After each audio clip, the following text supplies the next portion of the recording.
Rebel Force Radio presents Experimental Unit Clone Force 99. The defective clones with desirable mutations. They call themselves the Bad Batch. The Bad Batch. This is the Bad Batch After Show.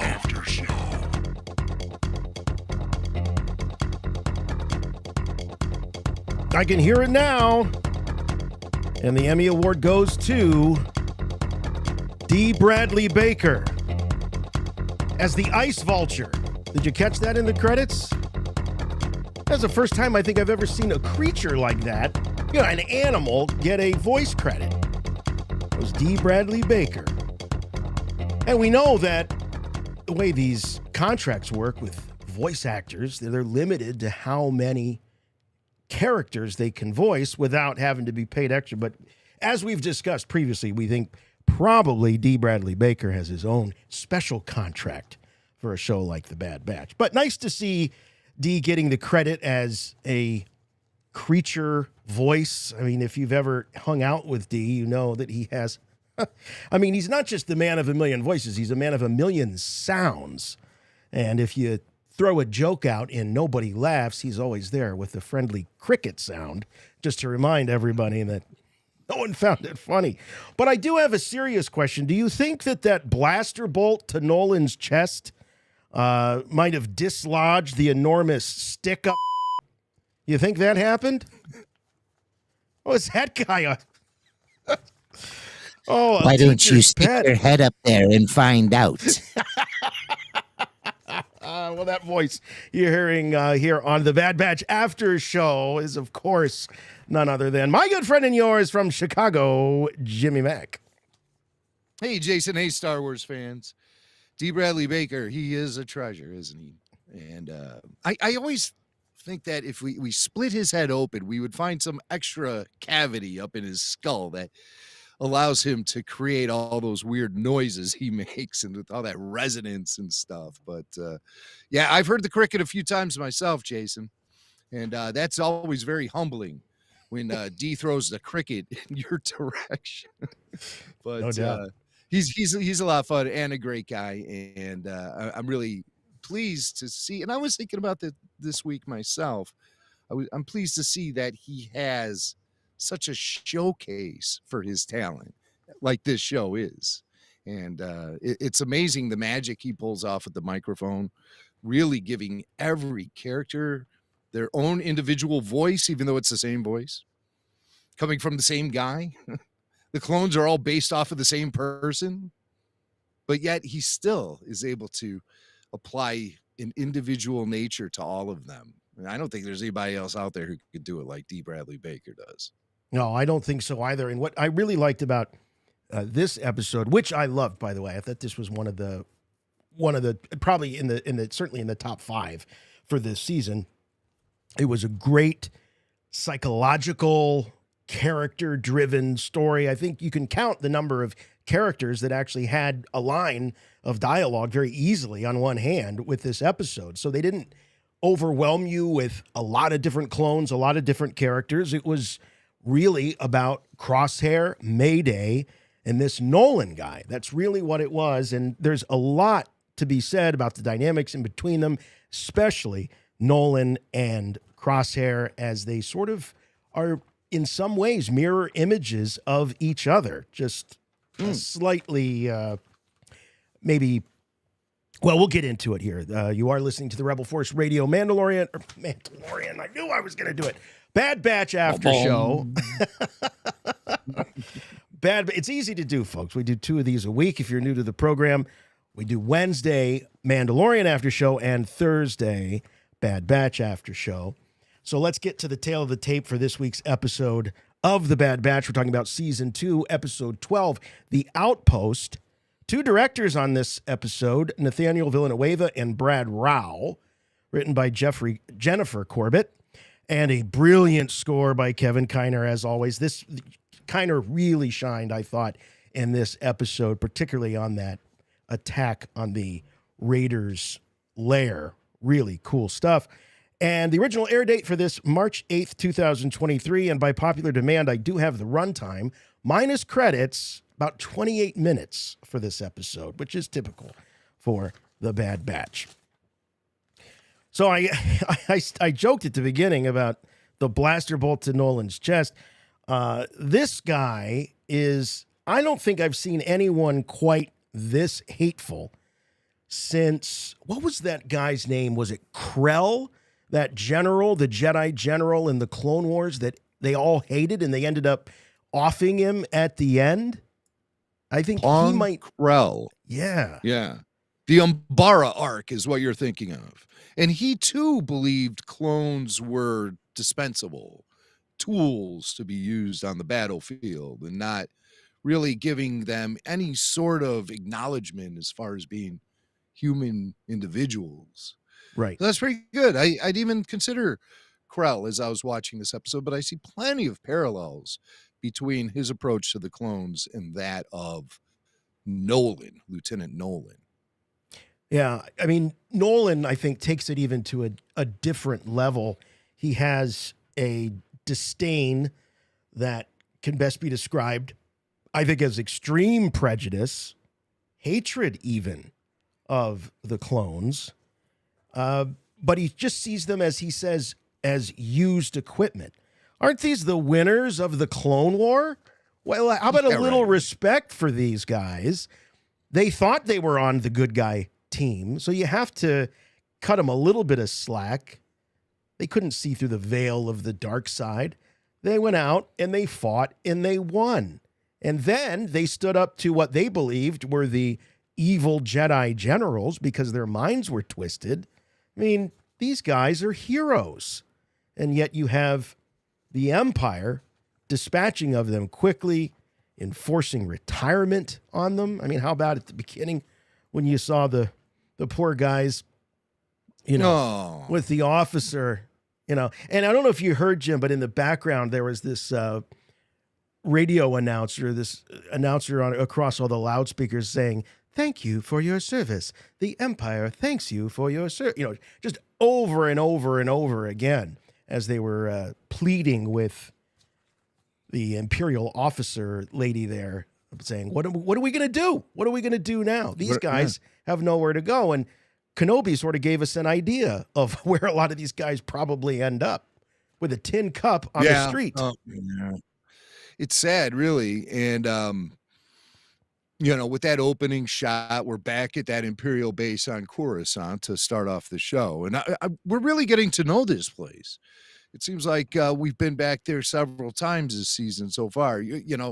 When they did that big wide shot, you could even see the memorial wall with the names of all the clones who gave their lives in service there in the middle of the courtyard. I thought that was pretty cool because right away, then I could identify where we were back on Coruscant. And those clones being forced into retirement, and they were pleading, we don't know what we're going to do. We're soldiers. That's all we know what to do. And she's just walking them to the door to kick them out of there. And she says, please direct all your concerns to the Imperial Information Bureau. What's that? Man. I mean, she's just passing the buck, and she's the first of many bureaucrats that are just going to be passing the buck as far as these guys and what they're going to do with their lives after their service. And let me guess, when they walk into that bureau, they probably have to. There's nobody. Yeah, when they walk into that bureau, I think they just have to pull the number out of the little red machine there, and then they sit down and wait for their number to be called. I'm sure it works just as well as our own BMV or DMV, whatever you have in your state. So, yeah, they're just getting static. They were promised earlier this season that they would be taken care of, and they would have some representation in the Imperial Senate, but that remains to be seen. It doesn't look like that's the case. These guys are being run out on a rail, and as Nolan calls them, used equipment. And then the big twist, I think, in this episode is, as we find out what the cargo is that they're guarding there on Barton 4. is the exact stuff and the supplies, the equipment, the gear, as they call it, that would have protected these clone troopers and perhaps averted the disaster that befell them as they were guarding this cargo being picked off one by one by these raiders. When Mayday was introduced, I was giving him a good once-over and admiring all of the bandages he had wrapped around his clone trooper gear. And I was like, well, what is this? Some sort of tribute to Dengar? Is this guy some sort of Tusken Raider wannabe or something? What's going on here? But then, I realized at the end of the show, he was probably just patching up cracks in the armor, and he was using whatever he had around to do it. And the only thing he had were like med kits. So he was using bandaging to sort of keep his gear together. He's got to hold his helmet together with bandages. I mean, right. That's the state of this outfit there. And the status of the clone troopers in general at this point. I mean, this guy is a walking visual reminder of the way that the clone troopers are being neglected by the Imperial Army. And what a great action figure he would make too. Yeah, and it wouldn't take a whole lot of new tooling. That might be an easy custom if you're good with that stuff. But yeah, he's really cool. But it's just so sad, It's just the end of the line for clone troopers is visually being represented by this cat keeping his stormtrooper armor together with scotch tape and freaking bandages. I mean, yeah, that's just so pretty sad. It's pretty sad. But he does look kind of cool too at the same time. Yeah. No, it makes him look extra badass, I think. Yeah, but yeah. The ironic thing with Nolan is that he's so angry that the cargo isn't being guarded. And whose fault is that? They've been waiting for reinforcements for 36 rotations. All their equipment there on the outpost is shot. Their sensors aren't working half the time. And as I said, they're being picked off one by one. And it's guys like Nolan that are probably not allowing new equipment and the gear that they need to do their job. So here's a question, and we could ask this in our own life. Are we dealing with incompetence, or is this a strategy of evil and they're trying to sabotage the clones wherever they are? Mm-hmm. Mm-hmm. Yeah, I think the latter is more correct. So it's evil, not incompetence. Well, it's also practical too, because you have senators fighting for clone rights. So it's being discussed in the political sphere, and that complicates things. That brings awareness to clones' rights to the forefront and all this kind of thing. So the Empire, they're looking for the most underhanded way they can apply pressure to these clones and make future service for them unbearable, and while also giving their own stormtroopers an edge. So they're being sabotaged. Yeah, it's sabotage from within. This is a cancer for the clones right now, and it's a very rough situation for them to be in, and they don't know how to fight back because all they know how to do is soldier in. Right. Well, okay.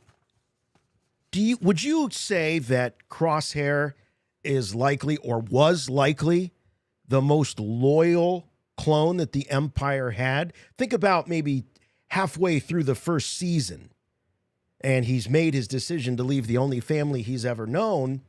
Good soldiers follow orders. Do you think he's up there as far as his loyalty to the Empire? Possibly. I mean, the misguided loyalty. We've also seen the clone commanders being used, and it seems like maybe the Empire is a little more comfortable using those guys because of their advanced skills, and they're just better troopers than the clone troopers. They're the regs. Right. are probably. I mean, the reason I ask is because if Crosshair is one of the most, if not the most loyal, and he's broken, they've broken him. It's over. He shot a ranking officer. What does that mean for what's going on throughout the minds of the clones at large? I think they're trying to, the writers are showing us what's happening throughout the clones by showing us Crosshair. So the idea is if this guy, who was nothing but loyal to the extent that he abandoned his brothers, then this has to be happening throughout the galaxy with a lot of clones, hopefully paving the way for what, Jim, I think you were one of the first to speculate, would be the Clone War Part 2. Yeah, it has to happen. It has to happen. And there, but on the other side of the coin, will the clones even get the opportunity to fight back? It seems like they're just being completely taken out of the picture. I don't know if they'll even be able to get together any sort of ability to fight back. Now, we don't know what Rex and Echo are up to. Right. They're out there trying to do things on behalf of clone rights and help out their fellow soldiers as they transition into a life without the Republic Army. Right. I feel like they opened a halfway house or some sort of charity to, like as you say, sort of rehabilitate these guys and civilian life. These clone troopers, they keep saying over and over again, all we know how to do is to be a soldier. That's all we know to do. What are we going to do in the world? So sooner or later, they're going to have to take the one skill they actually have, fighting in combat, and put it to use for their own rights. They're going to have to fight for their right to party.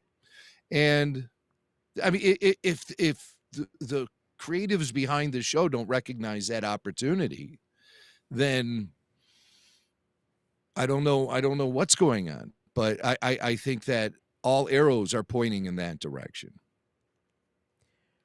Yeah, I really liked when Mayday confronted Nolan with this idea of respect, because we hear twice Nolan demands respect, demands that he be referred to and,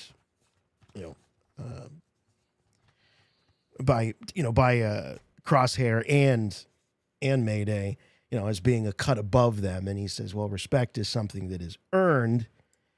It's not something that's just given freely. And he's throwing all these orders around, and Mayday asks the question that's probably on all our minds, which is, how many missions have you been on? Right. Oops. 0. This reminds me of the day when I was working in corporate radio, and some new millennial producer would roll into my studio with a bunch of ideas on how to get things done. I'd say, isn't it today your first day? Yeah, I've been here for 20 years. Watch what I do first before you start trying to reinventing the wheel. I don't mean to insult our millennial friends. But that's just kind of the vibe I get. Also, the level of entitlement, this guy, this trooper, he probably comes from some big money, went to some big Imperial Academy, has some well-to-do parents who have done their job to pave the way for him and make sure that he gets everything he needs and wants. And then when he finally is out there in the battlefield, of course, troopers aren't going to respect him. Everything's been handed to him on a silver platter. And it's such a contrast between the Jedi general, who were out there on the battlefield, who were very connected spiritually to their faith, and also to recognizing the clones and their rights. And then you have this guy coming in heavy-handed, who has had no experience, who's done nothing to prove himself to the guys, and he just comes in there with all sort of bad attitude. And it's Nolan.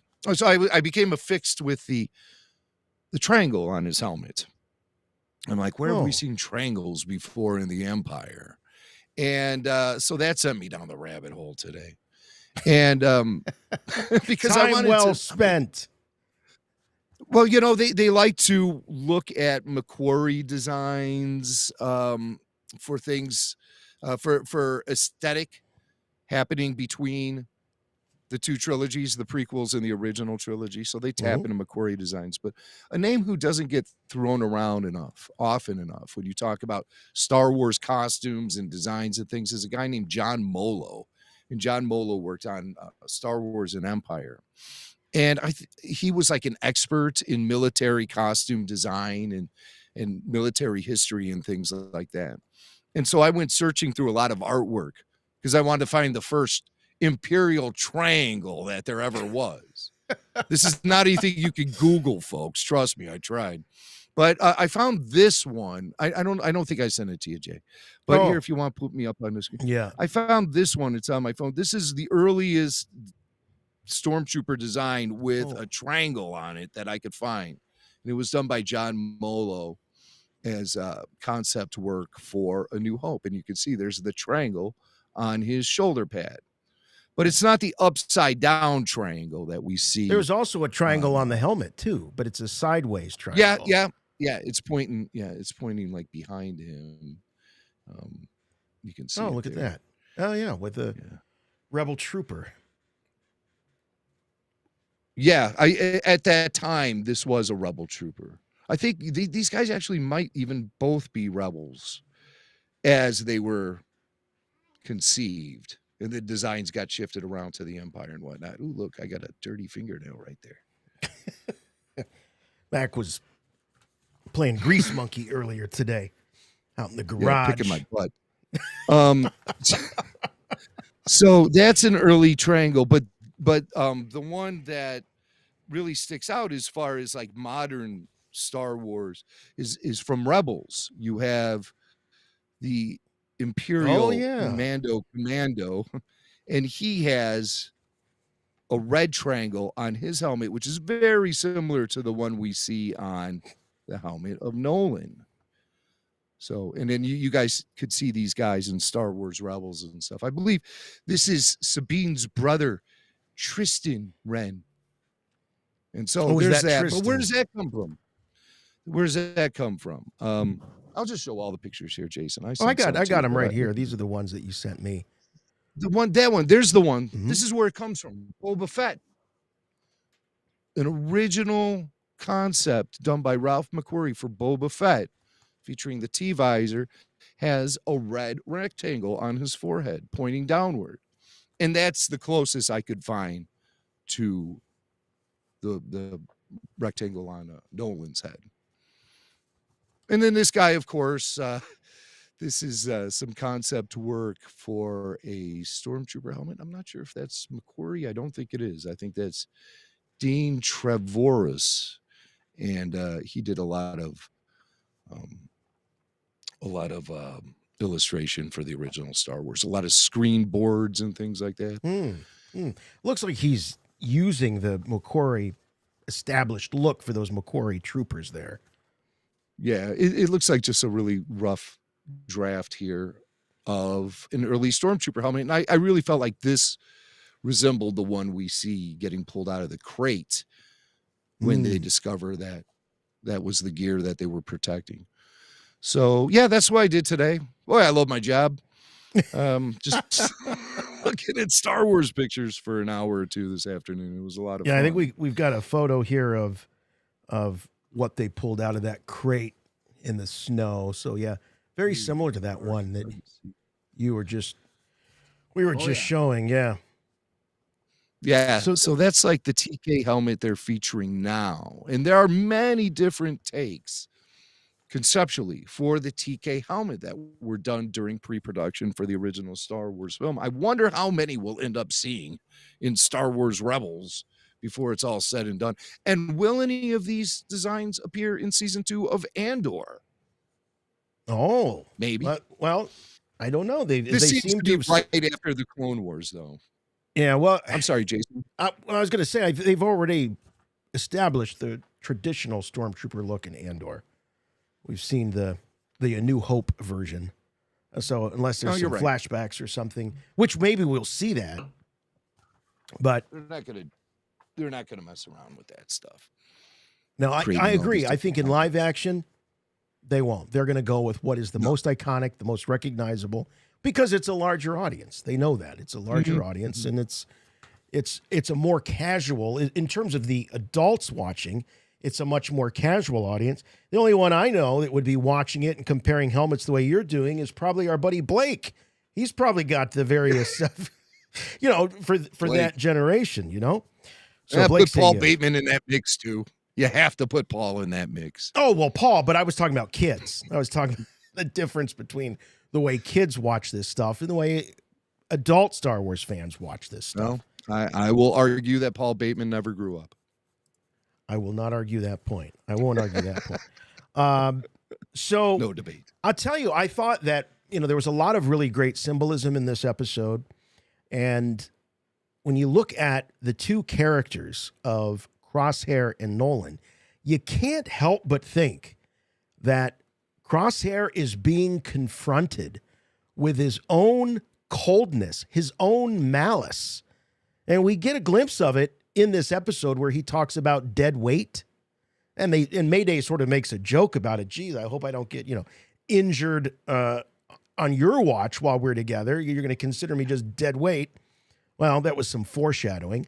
But in the same way that Crosshair has a very black and white view of who's useful, who's serving the Empire, who's not, so does Nolan. Nolan sees all the clones as dead weight, where Crosshair might just see an injured clone as dead weight or somebody who's not pulling their weight. So I feel like in that final moment, as he's laying there with a dead Mayday, and Nolan's expecting him just to bounce back like nothing happened and just get back to work. There's nothing to this. And he looks up and he sees that ice vulture. And at that moment, I think it comes down to, well, what am I going to be? Am I going to be the dangerous survivor, or am I going to be the one getting his bones picked? And he makes his choice very clearly. He's going to be the survivor. Ice vulture. Wait, is that a challenge? Is that a challenge to the Rebel Force Radio audience to send your song parody? No. Ice vulture. Mac is calling for it right now. I just took the concept.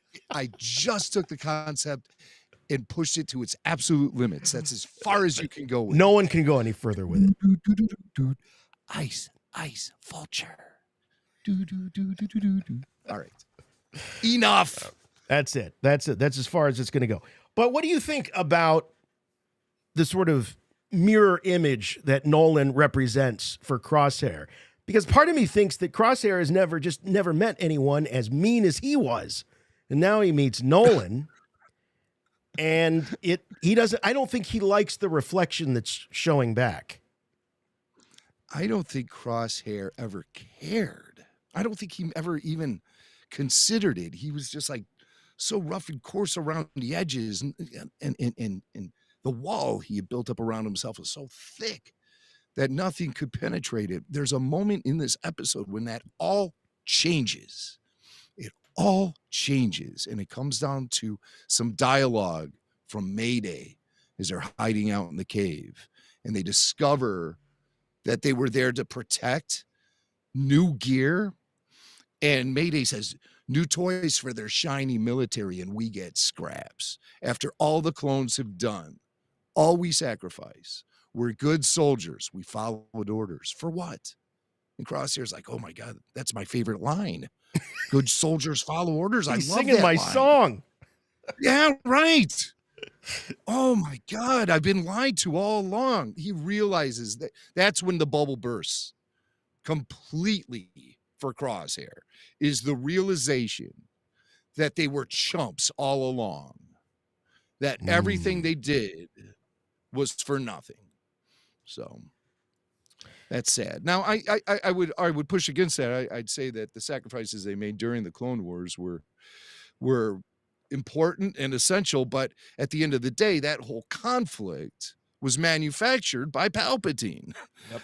The whole It was thing a fake, was a it was a ruse. fake war. I mean, it was a real Yes. war in terms of casualties, but the Mhm. whole premise of the war was completely fabricated and made Yes. up. And while Crosshair doesn't really comprehend all of that, his personal experience is showing him that that they were played, that the clones were chumps, they were used, they were never respected, they were never considered to be individual human beings, and they're just being thrown aside now. And he sees what the future has in store for him. Yeah. So he's not getting new gear. He's not getting shiny new toys. No. He's going to have his own armor is going to be kept together by duct tape and electrical tape and bandages, whatever he has sitting around. Right, right. Bubble gum. And then, of course, Scotch tape. how about that ending as he shoots Nolan? Nolan goes down. He collapses. And it's a very, very sad scene when you see him laying there next to the dead body of Mayday. And, you know, I think had they just let him stay there, he might have just died right there on the ground. But someone got to him, and we find out that that someone was a character that we met a couple episodes ago, Emery Carr. Emery Carr. Remember when Dr. Hemlock and Dr. Scalder were walking around, and Hemlock was the one that was trying to get the scoop on Nala Se.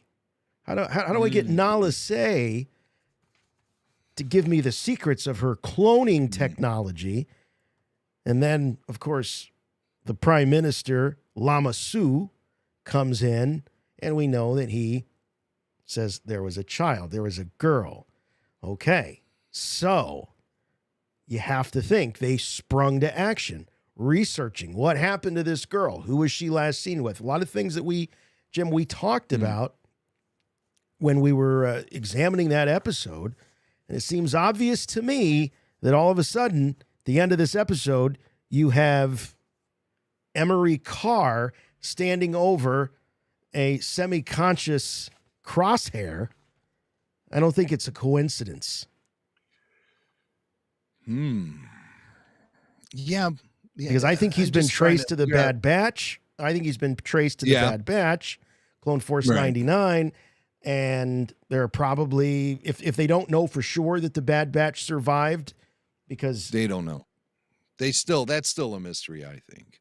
Well, we don't know, because Rampart took that to prison with him. So we don't know what he may or may not have said. That might be information even Rampart doesn't want to believe himself. I believe he shot that clone who reported it to him, because if that were to be true, then that would expose a failure on Rampart's rap sheet. You know? Oh, I think Rampart knew it was true. Yeah. Okay. I think he believed again, as I've said just about every after show, I don't know what Rampart knows and what he doesn't know. And I'm not going to take the time to go and scrub through every episode that he was in to see what he knows and what he doesn't know. But that could be something that could be information he could use to leverage his way to freedom, much like Nala Se did, if given the opportunity. I mean, Rampart might just be rotting away in a cell, and nobody will even think twice of him. But there could be some breadcrumbs that lead a trail to Rampart, and then he'll start singing like a canary, and you know he will. But I think the breadcrumbs ultimately are going to lead to Sid. And oh God, was it refreshing not to have Sid or a mission for Sid in this episode. But those breadcrumbs will lead back to Sid. Sid will turn in the Bad Batch. She'll be like, oh yeah, I know these guys. They got a kid. That's the kid you're looking for. And so she's going to set them, she's going to set them up. And somehow Omega's going to end up in Mount Tantus, which is, I believe that's where Crosshair is. Yeah, that's where Crosshair is. Yes. Laying there on that table with Dr. Emery. waiting for the other doctor. Dr. Hemlock, Dr. Scalder, Dr. Hemlock. Please come to surgery. So he wakes up there and he's got Emery holding him for observation, just while he heals.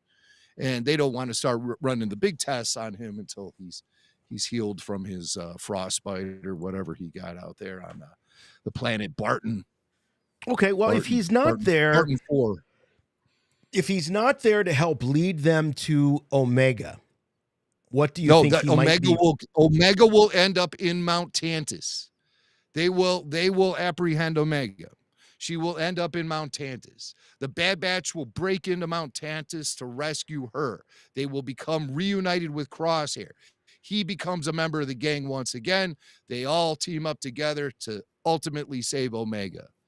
Fade to credits, season 2 finale. All right, so Crosshair being at Mount Tantus has nothing to do with Emery or Hemlock trying to get the skinny on Omega. I think that's exactly why he's there. I think information that might connect Crosshair to Omega will become they'll find this out while they have Crosshair. And then they'll start questioning him about the girl. Okay. Meanwhile, Sid is turning in the Bad Batch anyway. So that way they'll all be brought together at Mount Tantus. And that way Crosshair will be able to reconcile with Wrecker and Hunter and Tick. And they'll team up together and this kind of explains also why Echo was removed from the Bad Batch, because he's eventually going to be replaced by Crosshair. Crosshair will eventually, and then they'll all come together. Echo will be back, Rex, you name it. They'll all be back for the big crossover war event. with the clones. For the big war with the clones. Yeah, for a very special for Bad Batch. Maybe the third and final season of the Bad Batch. I don't know that I see this going beyond 3 seasons. I agree. To be honest with you, I agree. How far do you want to stretch these characters? I've noted the fan base showing a bit of fatigue with these characters throughout season 2, especially in the first half of the season. I, however, am looking at season 2 and considering it to be far superior to season 1 at this point. I really am. Despite all of the tropes and stuff. And of course, we do have your Bad Batch bingo cards here that feature all of the Bad Batch tropes and cliches. Is that the word, cliches? We got a few of them though, and they're a lot of fun. Here's one. Who did this one? There's a name at the bottom, I think.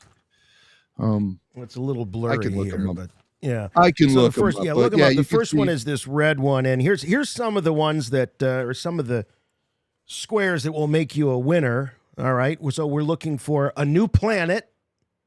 Okay, did we get? We did get a new planet this week. We got Barton 4. We've got a Rex cameo. We've got Omega runs off. We got Hunter puts hands on hips. I didn't notice that was. I've never watched where Hunter's hands are. I don't. All right, this is a bingo card from. This is a bingo card from Maddie. Okay, so this is Maddie. Mission failure. That's a good one. That'll witch you just about every episode, including this one. Wrecker whinges. What happens when you whinge? To whinge, to whinge. Is that... There's one at the bottom that says Fee shows up. I don't think this is going to be a winning Bad Batch bingo card very often because Fee doesn't show up quite often. Right. Gonky, filler up. Oh, someone dies. That would have been trying to see. Oh, no, that case. No stun bolts in this episode. Bad Batch have to save Omega. No. I think a Crosshair story would be very difficult to win on one of these bingo cards. Let's look at another one. Here's another one that was sent in. We've got Omega gets saved. That's popular. Tech says something is obvious when it wasn't. That's a good. This is from Megan. Thank you, Megan. Omega trusts when she shouldn't. Wrecker grunts in annoyance. Oh, hug. There's a hug. Now, does Crosshair lifting up Mayday, does that count as a hug? He does kind of put his arm around him, and is that an embrace? That's probably the closest you'll get to a Crosshair hug. Hunter teaches a lesson. Omega breaks off or doesn't follow orders. Mm-hmm. Clone writes, mention of being a family. Oh, hey, speaking of family, in this episode, Mayday does ask Crosshair about his group. Mm-hmm. And he says they're gone. He doesn't sit there and say, well, let me tell you about these sons of... he doesn't disparage them. He doesn't get into any detail at all. He doesn't say they're dead. He just says, they're gone. Right. It's, in a way that's sort of like, let's kind of just move on from this conversation right now. But on the other side of the coin, too, he's being vague, trying to perhaps protect their status, dead or alive. Mm-hmm. He can't be giving this clone trooper so much information. Who knows where that will go from there? All right, here's our last Bad Batch bingo card. This is from David. And Does David have anything in there about Wrecker curling Gonky? Lifting Gonky, doing reps? No, there's none of that. Just there's a lot of Wrecker grunts or Wrecker whinges. Wrecker, large treasure is mentioned. Omega has an idea that solves a major problem. The word clone is used. That would have been a good one for this episode. Lot of mentions of the word clone, because Nolan wouldn't even refer to them as anything other than clone. What are you looking at? Clone. Right. Guns are set to stun. Well, that didn't happen in this episode, I can tell you that. Nolan probably wishes. Omega feels misunderstood. Omega needs to be rescued. That's a character, or that's a popular one. A brand new character appears. A celebrity voice actor is brought in to voice a character. I don't think so. I don't think Crispin Freeman, who was Nolan, or Shelby Young, who was Captain Bragg in the very beginning, I don't think that they count as a celebrity cameo. Qualify. We're not talking Ernie Hudson level celebrity here. No, come on. Right, or Wanda Sykes. Crosshair's facial expression doesn't change.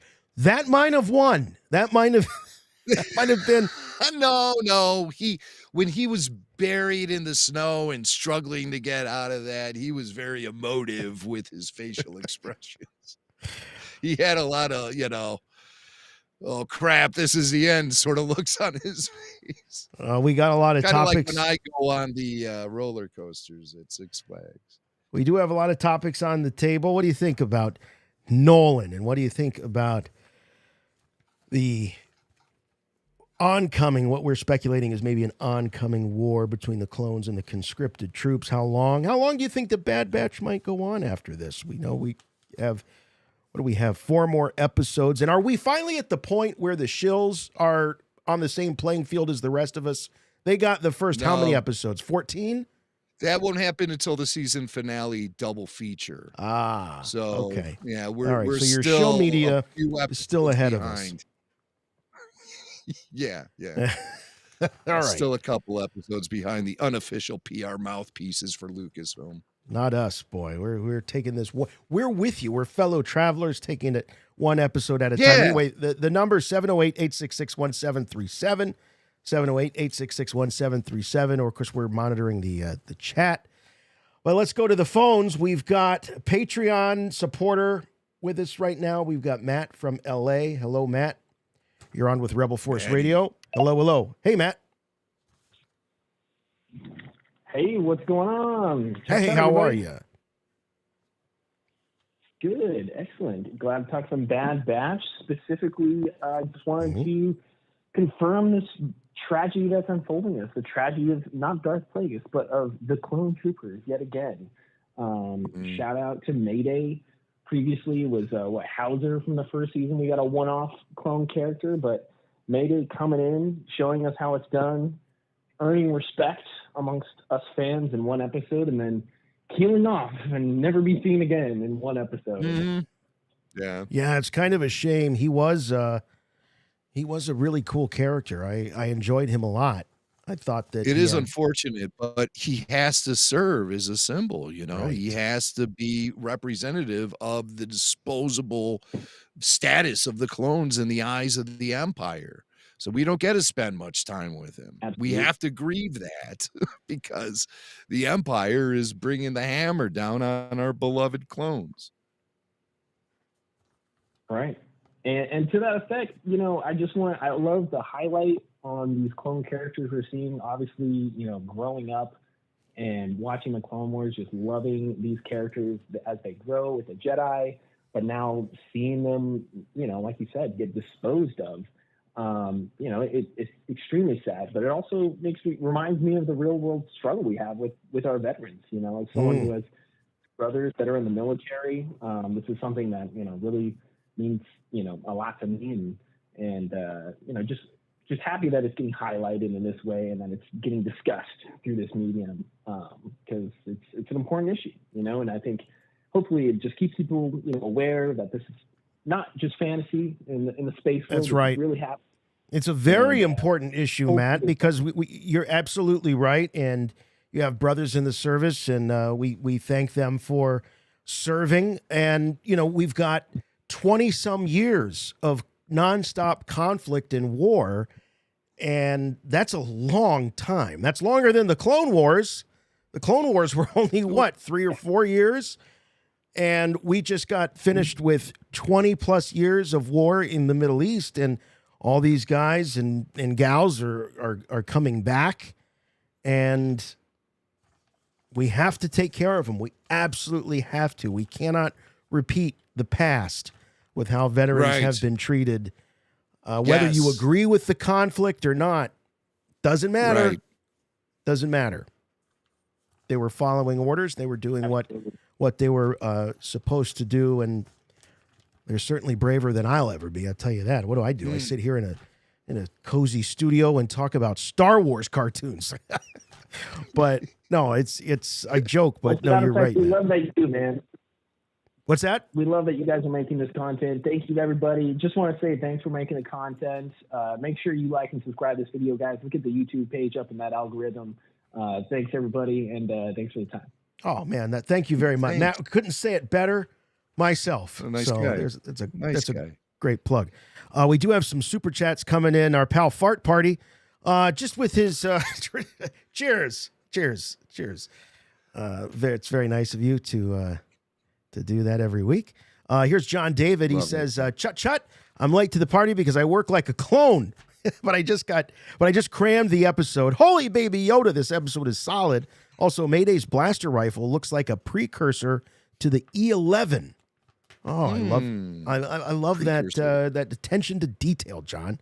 That's cool. I didn't get a shot. I didn't get a still of his rifle. I did get a shot of Crosshair's pistol that he uses. I think he doesn't use. I don't think he uses. I think he uses his own. He doesn't use Mayday's. That would be kind of cool if he actually used Mayday's.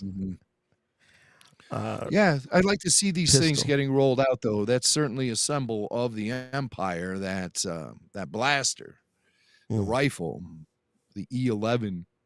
I mean, that's really one of the most well-known pieces of firearms in the Star Wars history. But has it been introduced yet in the Bad Batch canon? I don't think so. So those are things I'd like to see. We're seeing these stormtrooper designs getting introduced and put out into practical use. I'd like to see things like the blasters and the TIE fighters, things like that show up for the very first time. And also, we're still dealing with the Star Destroyers from the Clone Wars. We've yet to see one of the big bad boys from the original trilogy show up yet. Yeah, I'm with you. I love seeing the rollout of that iconic tech. It's great to see the precursors. It's great to see the evolution, but I kind of was hoping when I realized that cargo was trooper gear that we were going to see maybe a first look. Maybe it was going to be a prototype or, the first shipment of the traditional film stormtrooper helmet. I see. Like I we see. saw in Yeah, A New we've Hope, yet you to know, see those show up. right. Well, they're certainly progressing pretty quickly, so it's just a matter of time before we see those guys roll out. The traditional Stormtrooper TK that we know from the original trilogy, that might be the Empire's answer to glowing clone resentment for the Empire. They might say, okay, well, we gotta bring out our most advanced armor ever. And it's going to be the Stormtrooper gear we see in the original trilogy that any blaster bolt could cut right through like a hot knife through butter. But Yeah. That might we be know what the after Empire thinks of their soldiers. that might be after the first galactic imperial recession that they have to scale back and they have to use lesser materials. Fart Party back again saying Vanilla Mac, I think he liked Ice Vulture. Oh, I know I did. It's like, what is that a reference to? I mean, Turtle Wars I know we're in dropping the middle by. of winter and my skin is very pasty, but Vanilla Mac, that's really pushing it. Hey, check it I out. get Our it. buddy Eric from Phoenix says, love this episode. Great animation and great character development for Crosshair. Anyone else think of the Salamiri when they saw Lieutenant Nolan? That's what I initially thought was around his neck. Oh, LOL. Great chat tonight. Okay, so I think I got a shot of this. Yeah, okay. Now that you're... okay, I could see something like that. Oh. Yeah, but I think it was, it's just his he's collar. pampered. It's his fluffy collar, so he doesn't get cold. Yeah, fur-lined Imperial. I think that's the first. The fur-lined Imperial gear there. But I could see thinking it'd see Salamary. Of course, that's the creature that Grand Admiral Thrawn would wear around his neck that would create a bubble around him that would protect him from the Force. It would dull the connection of the Force to anybody who was near it. There were a lot of people. I wish I had some kind of weird animal I could put around my neck at like holiday dinners and stuff. When people start talking politics, it'll just work, Yeah, it would just raise its hackles up and just hiss to stop the conversation. I could use that. I'm usually the one starting that conversation, so I shouldn't. I can hiss. I shouldn't say that. This guy, he's getting a lot of comments online. I see about him looking like a Nazi soldier. He's got the blonde hair, and the blue eyes. Mm-hmm. Yeah, but and he did remind me of what Nazi soldier reminded me of was in Indiana Jones and the Last Crusade. Sort of the older guy. I wish I knew his name, but he's the older Nazi that's in the tank, I think, at one point with Indiana Jones. But he's got a very punchable face, like this Nolan. Nolan has a very punchable face. He reminds me of someone too. I'm not going to say who, but no. All right, back not to the you, phone. Not you, I was hoping. I was really no, hoping. not you. Somebody from a different life. I gotcha. Okay. Yeah. You know what time it is? It's time for Blake's Take. Blake is joining us. We love to check in with Blake anytime, but we especially love to check in with Blake around the Bad Batch because we got to know what's on the mind of the kids. Blake, how you doing, buddy? Hey, chut. Chut. All right. So, I have some. All right. I will say this. I just finished watching the episode. Okay. No pressure. Great. We're going to get some fresh perspective. Some fresh takes. I've had to miss kind of like the after show a little bit, but I'll go back and watch it and see what all you guys have talked about. All right. Please do. Thanks, buddy. But I don't think anybody has talked about how maybe since he's at, it looks like the cloning facility Crosshair's at. It looks like just like the cloning facility. Mm-hmm. So maybe Commander Cody, Rex, and Echo, they find each other in the next episode, so they work together. And then they get Crosshair out of the cloning facility. That could happen. I completely neglected to remember Cody is out there. And he could be used also. Maybe he hooked up with Rex and Echo. Where is he? Where is Cody? I think it would be safe to hang out with Rex and Echo. Yeah. Both those guys are off the grid completely. So, yeah, obviously Rex is a wanted man for the result of his actions turning against his fellow troopers at the end of the Clone Wars. And we know Echo, as a member of the Bad Batch, is being hunted, actually presumed dead. And so these guys have to steer clear of that. So wouldn't it be cool, Blake, if Cody hooked up with Rex and Echo and they all ended up at the cloning facility on Mount Tantus? That'd be a heck of a season Yeah, finale. that would be kind of. That would be good. Good. I just want to get affirmation from Blake that I'm on the right trail here, the way I want to see things go down. Yeah. Mhm. Yeah, because they could. Cause, so how many more episodes until the season finale? Well, we have two Well, more, if this and was then a Jimmy Mack yeah. was saying that there's going to be a two-parter finale. So Yeah. 2 more regular episodes and then a double feature. All right.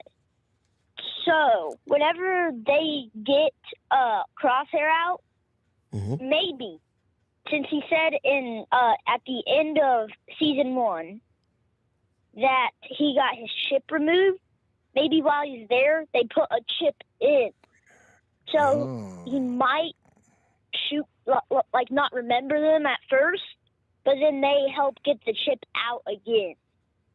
Ooh, chip in, chip out. This is like Michael Scott's vasectomy. Snip, snap, snip, snap, snip, snap. Well, Blake, let me ask you, why do you think that Hemlock, we assume it's Hemlock, but we know that it's Emery Carr. Why do you think they have Crosshair there on Mount Tantus? What are they interested in Crosshair for? He's a traitor in their eyes. Well, but it also could be that they're trying to get his skills, like his shooting skills and all that, from him. So they're trying to clone that, right? And maybe have that enter more and more of their clones. If they're trying to, because they're getting rid of clones since they're reusable. Like you can just easily swap them out with somebody new. But they might be trying something new.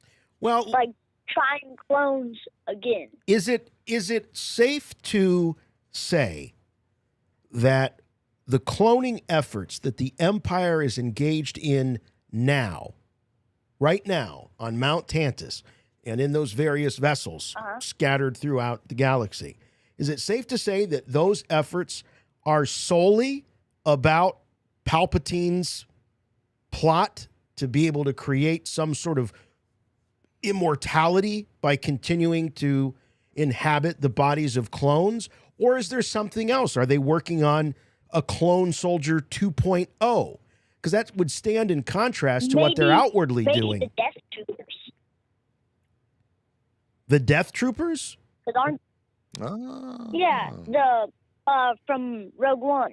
Because I don't think they're just people. They're not just rank and file conscripted troops. I don't know.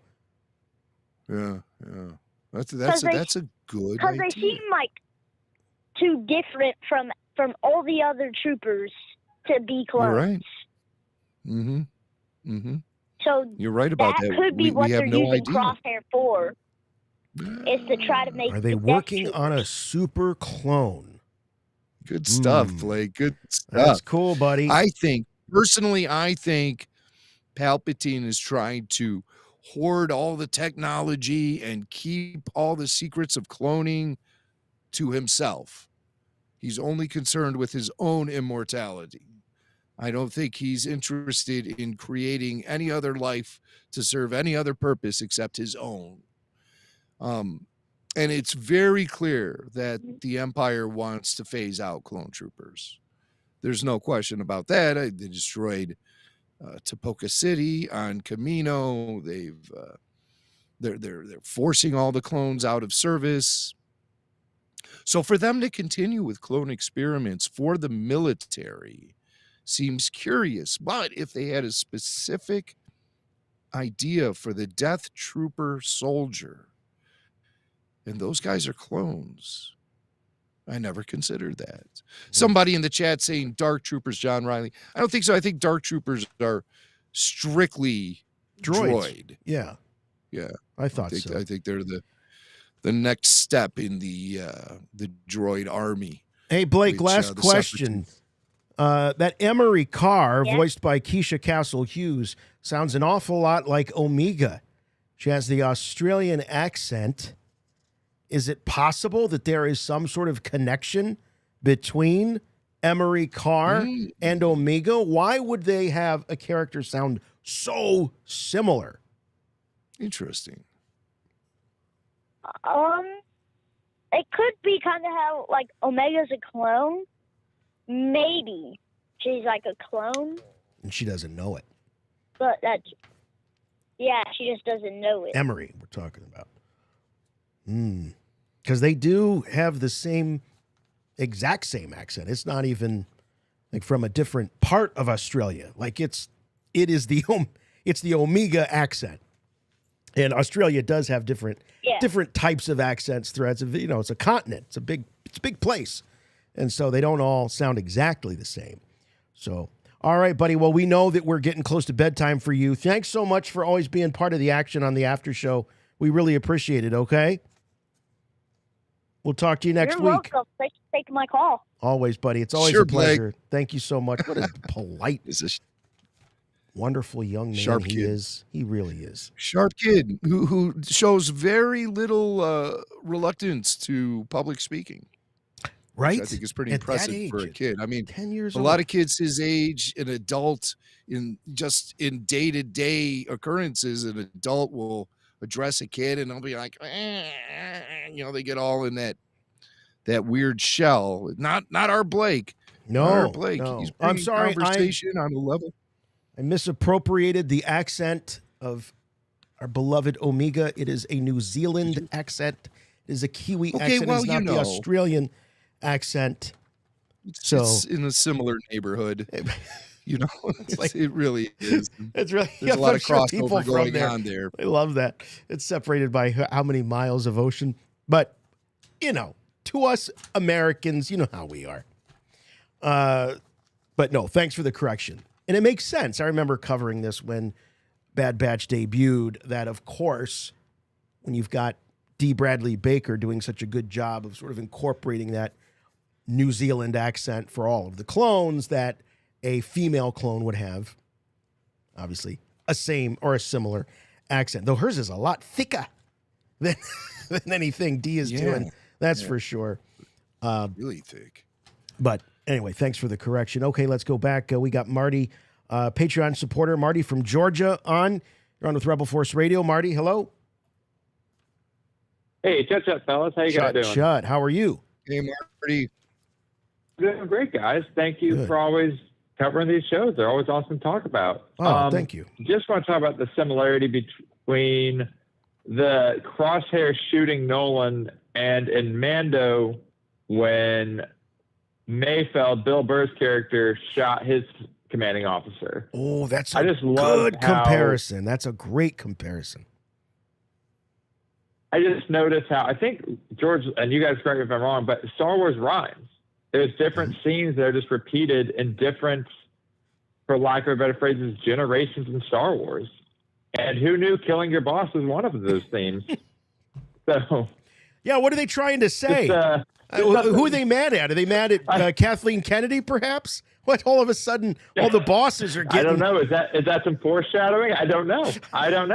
But it was just an awesome episode. All the Crosshair episodes have been extremely dark and extremely gritty. Like, I think it's the first time where you see blood from, I guess, anyone in Clone and that style of animation. When Crosshair shot the Raider and he was following the blood trail. I don't think we ever seen that in animation, have we?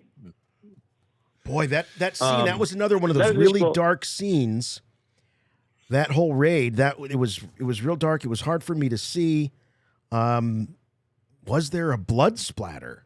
It's a good Oh yeah, he question. followed that blood trail. I think he follows the blood trail. Okay. Yeah. Into the cave. I also And thought then they were going to take it one shortly step after- further to where when he got disoriented, he shot a clone instead. And I don't know. I just thought the whole episode was extremely dark, extremely well done, and I just look forward to seeing how all these storylines come together. So thank you guys very much for all you do. This is really a highlight of my week. I appreciate you guys. Dude, thank you very much. That's very kind. Yeah, when he got disoriented with that blast, and he took his helmet off, and then he put it back on, and then he was, lining up the shot. That explains. I got to admit, I was a little confused because it looked like he did shoot a clone, but I don't know if he actually did he hit the clone? No. He never. Okay. He was lining. I was he just was as looking. disoriented as he was. I don't think he was actually up there to serve as a sniper. I think he was actually surveying what was going on around them. And when he was looking through his scope, he saw two figures running toward that structure, and then all of a sudden it exploded. And I thought, wow, did Crosshair, did his blast make that happen? But I don't think Crosshair got off the shot. I think he was just watching them, and then that explosion, he saw it through the scope, it kind of blinded him a little bit. Right. The helmet off, and then he looked through the scope again and saw one of those local raiders running off into the snow, and so he capped that guy from the sniper position. We never see that guy fall, but we do hear the blaster bolt, and we know that Crosshair is a dead-eye shot, so he nailed that guy. They just didn't show it. Well, our last caller had said that the way he read the scene was that he took down a clone trooper, because I thought that the figure looked an awful lot like it. It doesn't make any sense why he would do it. I think they would have made a much bigger deal of it if he did. But no, I guess it was one of these, hard to tell. raiders. It was snowing. There was smoke. He was looking through a scope. The fog of war. That was definitely not a trooper. That's the fog of war. Look, what about these guys, these raiders? They're kind of interesting. What's he got there? Some zucchini peels there on his eyes. What is going on? Cucumbers. What the hell? Yeah, they look like ninjas. They look like members of the Foot Clan on Ninja Turtles. To live where they live, they have to deal with all those snowstorms, so they keep themselves pretty well wrapped up. Yeah. But we never really learned any motivation or anything about these raiders. I mean, they could have been primitives. They could have been rebels. They could have been militia members. They could have been local pranksters. We don't know anything about these guys. Nothing about just them. interested in stealing. When Nolan called them insurgents, my mind went, of course, to rebels. Oh, insurgents. So, okay. All right. You know what? That little descriptive line of dialogue got by me. He calls them insurgents. Mm-hmm. So obviously these are locals who are protesting against the Empire, setting up base on their planet. Yeah. And they're making life miserable for the Empire. And this is going on all throughout the galaxy. All right. Let's check in with, we got Hanky from Kansas, also a Patreon supporter. Hey, Hanky. What's happening? Hey, chut, guys. Chut. Not much. Just enjoyed another episode of the Bad Batch. Were you disoriented when Crosshair witnessed that blast, and then he was trying to line up the scope? We seem to have, there's several of us have seen different things. That's why we all have to watch the episode together, and then we can piece it. We can piece it all back on this. What did that scene throw you at all? I'm sure it's very simple if I watched it again. No, I honestly, I was a little confused at first too. I was like, "What's going on?" I thought maybe, I don't know. I thought maybe something with his chip, because we haven't had any confirmation for sure, that it was removed. So I was like, that kind of crossed my mind when it happened. But then again, I was like, well, maybe it was just the light. Yeah. What else you got? You guys are making it more complicated than it needs to be. You really are. All of you. Probably. You're all making it more complicated than it Overthinking it. needed to be. He didn't shoot any clones. He shot one guy. There was an explosion. He was not responsible for the explosion. He shot a raider. He did not shoot a fellow clone. What else you got for us, Hanky? Well, so I was thinking, I heard Blake's call, and it got me kind of thinking for what I'm hoping, what will happen. Probably not next episode, but the title is called Tipping Point for in 2 weeks. And I'm thinking maybe, like you guys said, maybe Omega will get captured or something like that. And I'm hoping that before that happens, maybe they'll work with Rex and Echo, and maybe there'll be possibly Gregor, or because we never really saw what happened to him after when he went back with Sid. So possibly Gregor or Cody, or maybe even Wolf, possibly, because I was thinking maybe he would show up in season 2, and he hasn't yet. Possible. I think all of those are possible. Could be every one of them in some sort of mass Where Are They Now clone trooper team up. Yeah. I think that'd be cool. Night of 1,000 clone troopers. What do you think their interest is in Crosshair there at the end? Why is he on Mount Tantus? What are they doing? Is Palpatine wanting his clone body to have really shrewd marksman skills? Seems kind of like an odd choice to create the ultimate body for Palpatine.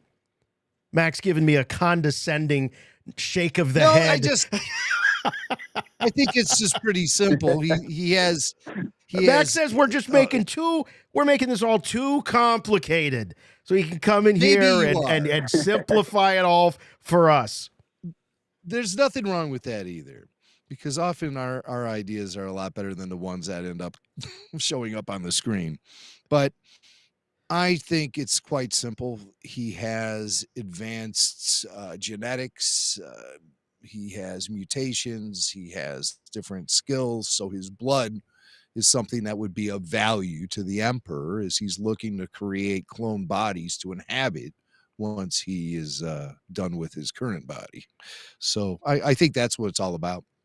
I think all of these all of this Mount Tantus, everything we've seen in Kenobi and Mandalorian, all these little hints, it's all just leading us to the birth of Snoke, essentially, and Palpatine's attempt to create the ultimate clone body for him to inhabit.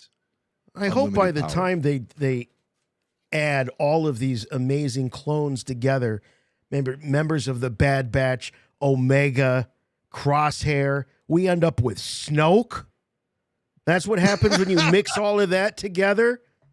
Well, the science isn't exactly perfected at this point. Something tells me that Lama Su, or that Nala Se is going to hold back a few secrets on that. That's what it sounds like to me. Well, thanks very much, Hanky. Appreciate the call.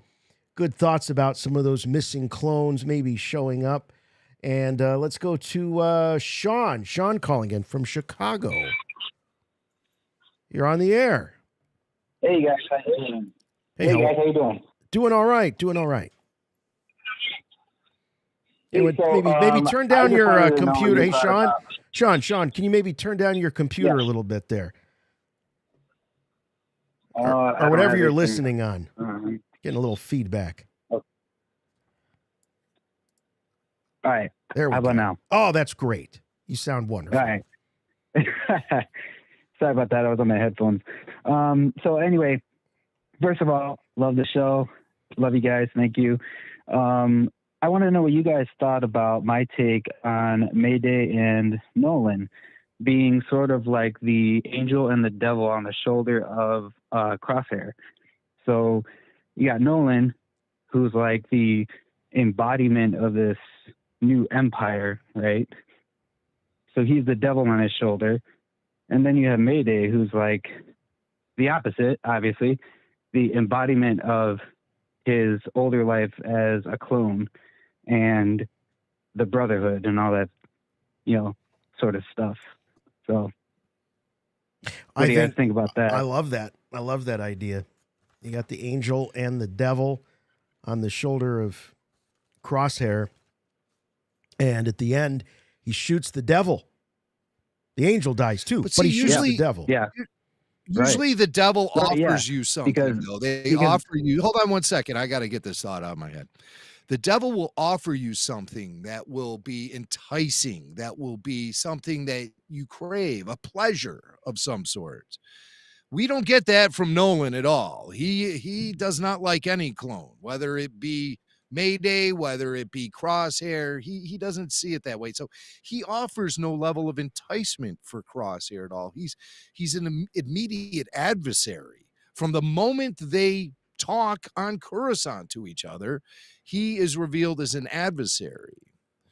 And I don't know. I kind of have trouble with the whole good angel devil on the shoulder. You know, I don't quite see it that way. Well, the devil I tempts see it you. as yes, and with what? With some sort of perk, something. What temptation does it provide? Does Nolan provide Crosshair? Nothing. Mm-mm. He doesn't give him anything. Yeah, he just says, I mean, get back to work while you're there's no still real usable. Right. So I guess all right. So that was like a bad analogy, but I don't think it guess was for a the bad. sake of No, the- I don't think it I'm was not a bad saying it's analogy. bad. I don't think it's a bad I'm not saying it's analogy. bad. It's I mean, just, it could be more of just like his own sort of conscious. Then I guess we'll call it that. Yeah, I where think that it's he's being pulled in one direction to follow orders, and then he's being also pulled in this other direction for this love, sort of thing. And one of the things I thought was kind of neat, because I like to look at like the sort of like the metaphors and like all of these episodes and things like that. But if you look at, say, like the mine that's in that tunnel that he steps on, right? Mm-hmm. You could almost say that the old Crosshair died on that mine, right? And then after the avalanche, when he emerges from the snow, it's sort of like his rebirth as who he is now. You know what I mean? And then that time in between him stepping on that mine and Mayday saving his life. Yeah. Yeah. No, I like the way you're looking at it. Yeah. So that time in between him dying essentially in that mine and him reemerging the snow, that time in between is like the purgatory time of him, where he's unsure where he's going to go at that point, but it can go either way. Right. Yeah. And then when he finds out that what was in those containers, what they were protecting, like that just did it for him. Yeah. And That was then the last straw. avalanche happened. Yeah, that's it. And then he emerges from the snow, no helmet anymore. So he has his humanity back, because the helmet sort of like symbolizes like the inhumanity of him, But Right. You notice that every time they take off their helmets, you know what? Like every time they take off their helmets, it seems like they're seeing more clearly. Crosshair sees a lot more clearly in this episode with the helmet off, metaphorically and I think literally. Exactly. Yeah. Those are good thoughts. Sean, thank you very much. That's a lot of good stuff for us to chew on. Call back again, okay? I wasn't saying it was a bad analogy he was drawing and all, but I mean, it just when I started to pick it apart, it didn't really stand up. Well, but I think there's I different really ways enjoyed you what could he was take saying, it. and I like his approach. Yeah.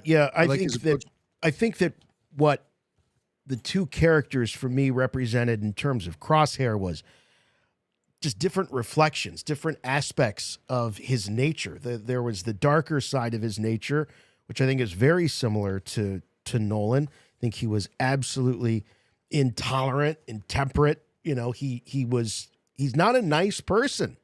He's not a nice guy. And then you have Mayday, who is a lot more like the other Bad Batchers, and sort of show him a bit of what his old life was with his old family. Looks like we got one more call here. Thanks everybody so much for all the great conversation. We're going to check in with Zach from California. Zach, you've got the last word on the Bad Batch After Show.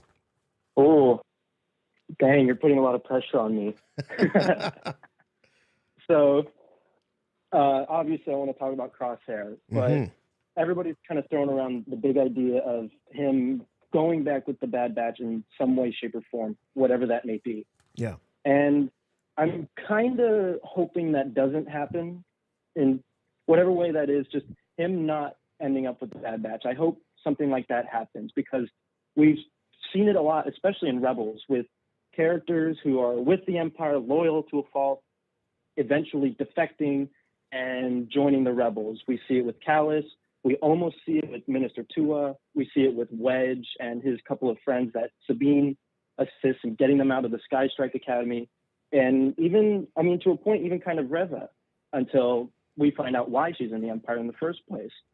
And it's I guess, kind of, it's becoming a bit of a cliche where it seems like in all these shows, there's got to be some main character in the Empire who's got to leave and go with the good guys. And I'm kind of hoping that it doesn't happen with Crosshair. Now, we see in the end, he appears, I'm assuming he's being brainwashed into hunting down Omega, that they know his connection to the Bad Batch, and he's going to be forced against his own will to hunt down Omega. I'm hoping that if he does leave the Empire, he either goes out on his own as either some mercenary or just somebody to just take out Imperials on his own, or take a more extremist route, and maybe this is just kind of spitballing, but go with Saw Gerrera and, you know, just take some type of way where he's not a total bad guy, but he's not really an anti-hero. He's still like a foil for our main characters, but at the same time, not entirely with the Empire. Just something new where it's not just him leaving and going with the good guys. Like, you think that's too simple, Zach, if he does that? Because I think after watching this journey, you know, almost 2 seasons, at this point, it's hard for me to imagine him going back. He's got to go somewhere else if he ever gets out of Mount Tantus. No, I don't think he'll go back with the Empire. Yeah, no, I don't think he'll go back with the Empire. But I don't want to see him just completely go good guy with the Bad Batch once again, because, you know, it's interesting. We've seen it with Callus. His journey is very interesting, but we've already seen it with Callus. We see the abuse of the Empire and the lack of character, the dullness of it all. We're seeing that again with Crosshair. And I'm just saying, maybe instead of him going back with the Bad Batch, maybe taking his own route. A third way. See, I draw zero parallels between Crosshair and Callus, and I don't look at it as being the same situation about defecting from the Empire at all. As a matter of fact, I think that the thing that makes it different is that Crosshair is a member of the Bad Batch, and he just got caught up in the whirlwind of shifting militaries and new governments and an empire and all of this stuff. And he was just being a good soldier following orders. Now, at the end of the day, though, he is his natural position is with the Bad Batch. Now, I will argue Callus's natural position was with the Empire. And Callus defecting to the rebellion was the most obvious thing. I saw it coming from the very first episode of Rebels. There was no surprise there. Wedge Antilles, we know that he would eventually defect to the rebellion. So that was a no-brainer. Yeah. That had to happen. But I mean, I understand what you're saying. But I think it's a very different situation here with Crosshair, because he originally was a member of the Bad Batch, and I think things need to come full circle for the story to be complete. I really do. And I like the way that it's happening. Yeah. It's a very complex way that these dominoes are falling that'll eventually reunite Crosshair with the Bad Batch. I firmly believe that's going to happen. And I think we're going to see that happen before season 2 wraps up. But I don't look at it as just another Imperial defection. I think there's many more moving parts to this than just a simple defection. And we know that's always been part of Star Wars history too. The knowledge that many served the Empire and saw what was going on behind the curtain, and then that pushed them away, that repelled them to the rebellion. There are many, many characters in Star Wars who have Imperial backgrounds.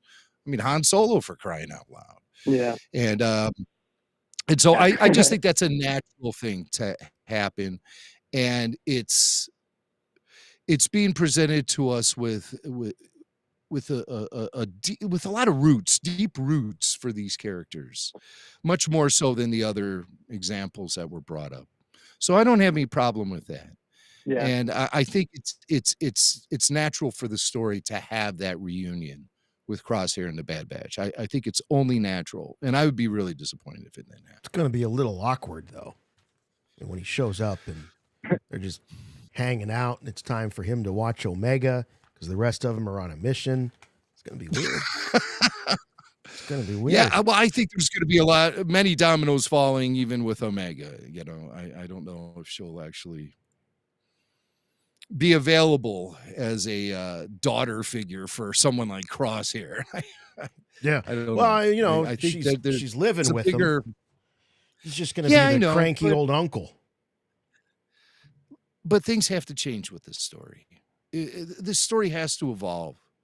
And for them just to continue with the same old with Omega living with a Bad Batch, they're on the run, they're going on these missions, all of this stuff. I mean, something's going to have to give. This story needs to evolve at some point. And I think Crosshair is the key to that evolution. And I look forward to it because his episodes of this season were the best. One might say a tipping point. Tipping point. Can I throw out a quick plug before we wrap up? Because I promised him I'd do it. Hey, Zach, thanks very much, buddy. Yeah, thank you. I was contacted by Russ Beedman. Russ Beedman is an actor. He was a kid actor in Revenge of the Sith. Master Skywalker, sir, what we going to do? He was the youngling in Revenge of the Sith. He was. He reached out to you. He reached out to me. You know, he's 20-something now. And he reached out to me, and he's fighting in a charity boxing match next month for Cancer Research UK, and he wanted our listeners to know about it.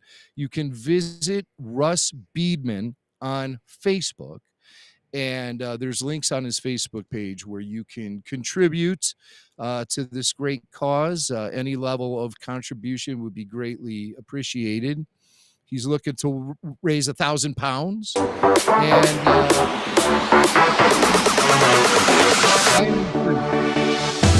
you're hearing something. Music. Yeah. You are. Okay. I wasn't hearing any music. Yeah, I got music. Really? I got loud music in my yeah. Interesting. So he's looking to raise 1,000 pounds. He's selling autographs. He has 5 different types of autographs that he's selling to fund this great this cause here for cancer research. It's something special to him. He lost his grandparents to bowel cancer, and he's very committed to this. So he's doing the boxing thing. He's going to get in the ring. He's going to take some blows, and he's looking for your support. The fight is March 25th. March 25th. So check out Ross Beedman, that's his name, Ross Beedman. He's got some funky music playing on that Facebook page. Oh, is that where that music? Yeah, I think that's where it was. I was, music wanted denied to existed. Well, I didn't hear it, and I didn't hear it, but you heard it, and the people listening live, they heard it, but it wasn't coming through me. That's what he looked like when he was just a little cherub. So imagine this kid in a boxing ring. So yeah, he wanted our listeners to know all about it, and so maybe we'll catch up with Russ in the spring, and he can get us up to speed with what went down in the boxing match and everything else with his experiences being on the set of Revenge of the Sith. That would be cool. We've never talked to him here on the show. Great. He just reunited with Hayden Christensen a few years ago at a Star Wars celebration. And lived to tell the story. Yes. Yeah. Yeah. They got Hayden to look at him and consider him to be unfinished business, you know. Indeed. All right. Well, it's been a blast talking to everybody tonight. Special shout out and thanks to our buddy, our call screener and official program observer, Tyler Page. Tyler, it was an active switchboard tonight, so thank you very much. Anything we didn't get to? Yeah, definitely an active one, so that was always welcome. But there's 2 things, to mention. I think you hit on it earlier. The imagery in this was just insane. The hot and cold aspect of it.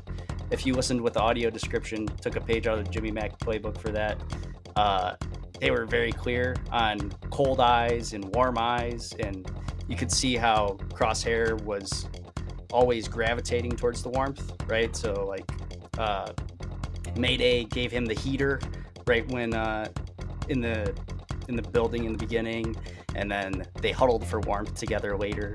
But one that I think might have slipped by some people was the helmets. So like early on when they have all the helmets of all the people who died, that's the last thing that you have. And then I noticed right when Mayday goes to save Crosshair, he knocks him behind the rock, and as he knocks him, Crosshair's helmet goes flying. And at that point,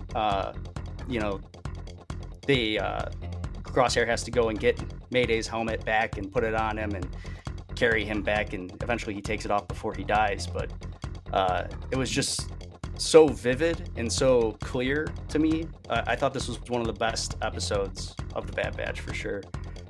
There's a lot of depth in the subtleties and in the details, and I just want to go back and keep rewatching and picking at it. Peter Beiser on the chat said, how come all the best episodes of The Bad Batch don't have the Bad Batch in it? Oh, Crosshair. He's not in the Bad Batch anymore. Listen, I gotta say this. I'm getting sick of fans saying stuff like this. They're sick of, they don't want the Mandalorian and the Book of Boba Fett. They think that the best episodes of The Bad Batch don't have the Bad Batch in them, which is fine. I mean, that's fine. It's a great observation to make. But aren't these all just additions of the Star Wars mythology? It's all one big story to begin with. One big happy story. I'm glad we're not boxed in by rules that say every episode of The Bad Batch has to have the core characters in them, and they have to be going, because that would be at the mission of the week thing. It wouldn't go anywhere, this show. And so I don't know. I've been hearing that from a lot of fans. Who cares that 2 episodes of The Mandalorian were in the Book of Boba Fett? We should be happy for that kind of stuff. Why do we worry about how content gets distributed? Who's in what? And it's all Star Wars, last I checked. So I don't know. I just think there's a level of anxiety amongst the fan base that's, really kind of nonsense. Well, I think what it is there's an expectation that the other Bad Batchers, Clone Force 99, what's left of them, should be evolving or showing us some sort of character development at the same rate or in the same way that Crosshair is. Why are the best stories and the best writers and all of that flexing out Crosshair when there's stories that you could tell with the others? So I think it's fair. We've had some development of Tech's character this season, of course, and Hunter's really been on the sidelines. Big time. I thought he was like the star of the show, and man, has he been sidelined this year. Yeah, no doubt. He just seems exhausted all the time. And Wrecker is Wrecker. I don't know what kind of evolution, the development of his character we're going to be sitting around waiting for. If you are, I wouldn't be holding your breath, because I think he's kind of a one-trick pony for the most part. But I mean, Echo, he moved on. So we've seen little elements of development, but we've not seen them grapple with the big issues like Crosshair is. On an individual level, They observe things the Bad Batch do, but it's Crosshair who's really in the thick of it, He's the one who's seeing how his fellow troopers are all being just neglected. Yeah, well, your villains and your anti-heroes are always the most compelling. And that's why people love to write a good villain. Right. Yeah. Yes. All right, maybe type. Thanks, buddy. Yeah. What'd you say? What was that? I was just gonna say maybe it's best to think of the Bad Batch as a character itself. You're developing different parts of the same character. Oh, the same organism. Yeah, wow. I like that. Tyler's bringing some fandom zen right to our doorstep. I like that kind of statement. All right, Tyler. Well, we couldn't do it without you, buddy. Thanks so much. It's a double feature for the next several weeks still. Wednesdays and Thursdays. By the way, if you didn't notice, we did change the start time. Bad Batch After Show now, the same as the Mandalorian After Show, 9 o'clock p.m. Eastern Time. So we're going to remove that confusion Wednesdays and Thursdays. So thank you, Tyler. Jimmy Mack, if you still got any final thoughts. Final thoughts and opinions. No, I've thrown out enough opinion in this show, but let's hear some final thoughts on season 2, episode 12 of The Bad Batch, The Outpost. Simply, I thought Crosshair was just downright badass looking with that toothpick of his as he was leaning up against that shuttle at the beginning of the episode. It's like, yep, I like Crosshair with the toothpick. Yeah. Can you think of any other Star Wars characters that walked around with a toothpick before? Cad Bane. I can't. Cad Bane. Mention Cad. Oh, Cad Bane does have a toothpick. Does he not? Yes, he does. Well, okay. Thank you, Jason, for taking our quiz. Hello there. Cad Bane sure is. They took off to the Imperial Depot on Barton 4. We tried to determine if there was any significance in the name Barton 4, and I couldn't come up with any. Ice Vulture, voiced by D. Bradley Baker, genius. What other creatures has he been credited for? Jason, you brought that up at the beginning of the show. I thought it was kind of interesting to see him get a credit for what essentially is a sound effect. And we might have to look through his career and see if there were any other credits he got for creatures. I seem to remember there were some other creatures that he had received some sort of credit for. Mayday, Hex, and Veach. Those are our clone troopers of the week. Hex and Veach didn't make it. I was wondering if Veach was a tribute to Tom Veach, who was a writer, a comic book writer. He wrote Dark Empire for Dark Horse Comics back in the day. He passed away last February 22. And I was wondering if the inclusion of a clone trooper named Veach was a tribute to him. Mayday. He's been guarding the cargo for a year. That stormtrooper gear has been sitting there for a year. So they've obviously been rolling out TKs for a while. We saw the TKs get introduced at the end of season 1 of The Bad Batch. But if these boxes of cargo holding the stormtrooper gear have been sitting there for a year, then we can, pretty much determine that the phasing out of clone troopers has been fully underway for a solid year now on the Star Wars timeline. And also, I thought it was interesting when Mayday asked Crosshair how long he's known Nolan, and Crosshair says he's known Nolan for about 2 hours. So let's look at it this way. He met Nolan on the landing pad at Coruscant, and they flew across the galaxy to Barton 4, wherever that is. Apparently, it only takes 2 hours to get from Coruscant to Barton 4, which I thought was pretty cool. It's like me driving to Wisconsin up to Milwaukee. It's like going to Barton 4. It's like going to Milwaukee. All right. Dr. Hemlock. That's about all I got on The Bad Batch this week. I thought it was a really spectacular episode. I knew it would be because D. Bradley Baker tweeted earlier this week, new episode number 12 of The Bad Batch, The Outpost, is a personal favorite of this season for many reasons. So D definitely is fond himself of this episode, and now we know why. I knew when he posted that we would be getting something good this week, and The Bad Batch delivered. It most certainly did. What it didn't deliver was Puffa Pig. Not in this episode. All right, that'll do it. Oh, wait, we need our prop. Where'd he go? Oh, geez, I thought I left him out in the backyard.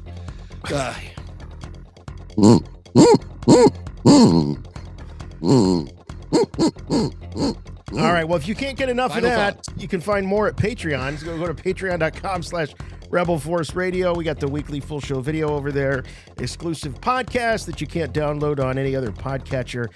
You got to be a member over there. It's a great community of Star Wars fan. You heard from many of them tonight. Really, really classy people, and they love to talk about Star Wars. Also, we're on YouTube right now. You're watching us on YouTube right now, or you're listening to the podcast. But if you're watching us on YouTube, please give us a thumbs up, give us a like, and share the video. That would be great. If you know some people that are watching Mandalorian or The Bad Batch and you say, hey, when it's done, you want to hear people talking about it, discussing it, give this a listen. Follow us on Facebook, Twitter, and Instagram. The website for all things and everything Rebel Force Radio is, of course, rebelforceradio.com. Please subscribe if you're able to the podcast feed. You get the weekly show when that's in production. Right now, we're on a little hiatus because we've got 2 episodes of new Star Wars every week. But it's a great place to make sure that you get each and every episode that's coming out. We love to have those subscriptions. If it allows you to review the show, we love to have your reviews. We just have one simple rule, please. Make them good. And we'll be back next week with more Mandalorian After Show and more Bad Batch After Show. Wednesday and Thursday night, 9 o'clock p.m. Eastern Time. We'll see you there. For Rebel Force Radio, I'm Jason. I'm Jimmy Mack. And remember, the Force will be with you, always.